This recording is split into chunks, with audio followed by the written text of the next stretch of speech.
Tu souhaites rester au courant de l'actualité K-pop et me soutenir en même temps? Alors abonne-toi et like la vidéo. Le 2 mars dernier, Somi décida de tenir un live Instagram pour échanger avec ses fans. Durant le live, on pouvait voir Somi se balader dans les locaux de The Black Label. Mais c'est alors qu'un incident arriva. Lorsque l'idol ouvrit l'une des portes d'un studio d'enregistrement, les viewers purent entendre une mélodie totalement inconnue. Rapidement, ces derniers supposèrent que l'extrait provenait du nouveau titre de Blackpink. En effet, la voix semblait être celle de Jennie. Et la réaction de l'artiste laisse croire qu'il était bien question de cela. Oh my god. Oh. I hope you guys didn't hear anything because I tried my best to close that door. Aren't you cold? No.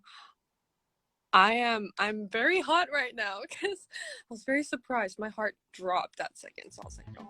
Mais ce qui confirme les doutes des netizens fut le comportement de la YG. Ce dernier supprima toutes les vidéos reprenant l'extrait leaké par Somi en invoquant les droits d'auteur. Cette intervention permit au moins de donner un peu d'espoir aux Blinks impatients.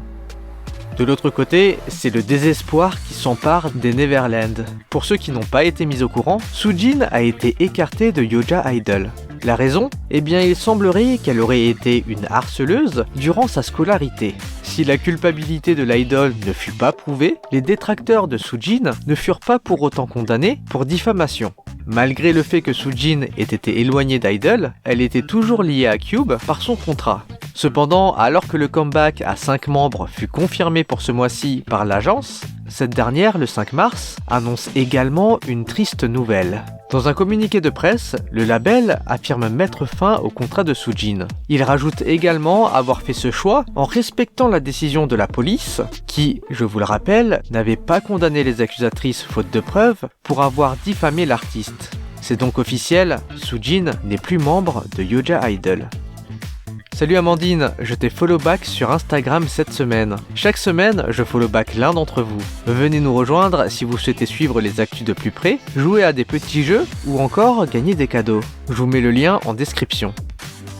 L'autre mauvaise nouvelle concerne le disband de New East. Pledis fit récemment un communiqué de presse pour y annoncer que le disband fait suite au départ de JR, Aaron et Ren du label. Il précise également que Baekho et Minhyun avaient pour leur part décidé de renouveler leur contrat. C'est donc après 10 ans d'activité que le groupe décide de se séparer. Mais avant cela, les garçons décidèrent d'adresser une dernière lettre au fandom. C'est ainsi que chaque membre posta une lettre manuscrite sur Weverse, afin de remercier tous les fans pour leur soutien durant toutes ces années. Cependant, de nombreux internautes semblent troublés par le comportement de la Hybe. Après l'annonce du disband, un netizen publia un post en ligne portant l'intitulé « Hybe détruit vraiment les bands ». Dans le post en question, l'internaute y écrit qu'après avoir fait l'acquisition de Source Music, Hybe a rapidement disband G-Friend. Puis après avoir fait l'acquisition de Pledis, c'est maintenant New East que le label dissout. Hybe ferait l'acquisition d'autres labels uniquement lorsqu'il n'a pas assez de groupes. Et puis s'en sépare dès que la popularité des groupes baisse. Et surtout, depuis qu'ils ont créé TXT et Enhypen.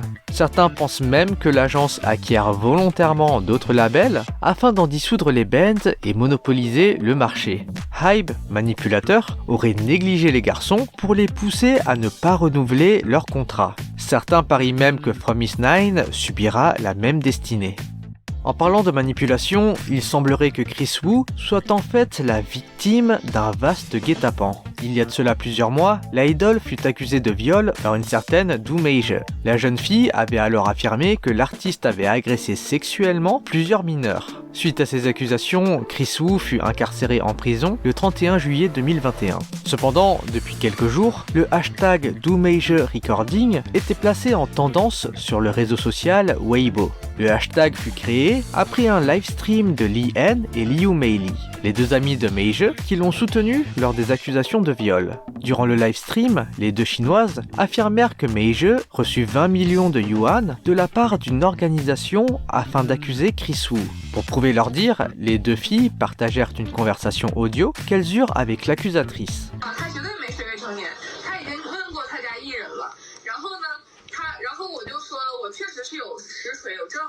然后吴亦凡看到了我回的消息，太懂他了，我特别了解他。哦，你知道吗？一开始那个我打了个800，他得说800，你知道那种语气吗？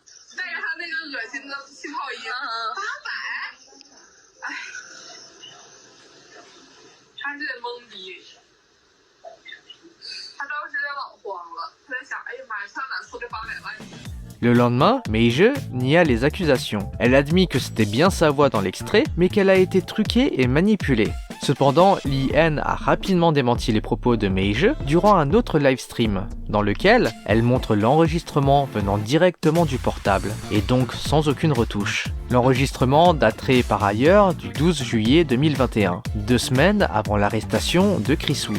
L'autre détail qui semble confirmer le coup monté est le rapport de police d'arrestation de Chris Wu. Dans ce dernier, il y est noté que l'arrestation de l'idol fait suite non pas à une plainte déposée par Meije ou les supposées autres victimes, mais ferait suite aux emails de masse reçus. Des copier-coller venant du forum Douban et tous demandant l'arrestation de Chris Wu. Pendant ce temps, toutes les vidéos de l'enregistrement audio de Meije sont supprimées progressivement, comme si quelqu'un essayait d'étouffer l'affaire. Bon les amis, comme d'habitude on se retrouve la semaine prochaine pour une nouvelle vidéo. En attendant, lâchez votre like, abonnez-vous et activez la cloche. Allez, on se dit à toutes et bye bye.